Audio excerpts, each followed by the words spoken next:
Hello, सगळ्यांचं Sunday ब्लॉगमध्ये परत एकदा छान स्वागत.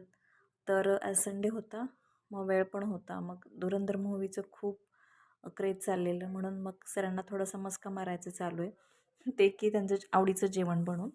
तर सरांनी मटण सुक्कं सिलेक्ट केलेलं, पण झालं असं की मटण संपलेलं. मग त्यांच्याकडे चिकन होतं, मग आम्ही चिकन आणलं.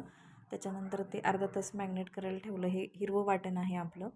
ते आपण थोड्याशा ऑइलमध्ये करणार आहोत, अगदी कमी तेलामध्ये. हिरवं वाटण छान परतलं आहे. त्याच्यात आपला घरचा गरम मसाला, थोडीशी हळद, थोडंसं मीठ आणि जो आपला रेग्युलर आपला घरचा काळा मसाला आहे तोसुद्धा मी त्याच्यात टाकलेला आहे. आणि चव वाढवण्यासाठी आपला चिकन मसाला आणि गरम मसाला बघू शकता, एकदम थोडा थोडा क्वांटिटीत टाकलेला आहे आपण. आणि मॅग्नेट केलेलं आपलं हे चिकन. तर छान एकजीव करून घेतले. बघू शकता दाटसर असं झालेलं आहे. आणि वास घमघमाटसुद्धा खूप छान सुटला आहे.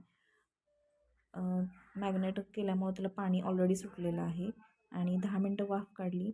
आणि रस्सा, बाजरीची भाकरी आणि कांदा लिंबूसोबत सरांना सर्व केलेला आहे. आता बघू सरांची रिॲक्शन काय आहे.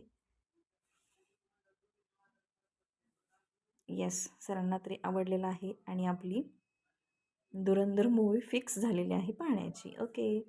आणि तुम्ही चिकन सुक्कं, मटण सुक्कं कुठल्या पद्धतीने बनवता कमेंटमध्ये सांगा. व्हिडिओ आवडत असतील तर लाईक, शेअर, सबस्क्राईब. थँक्यू.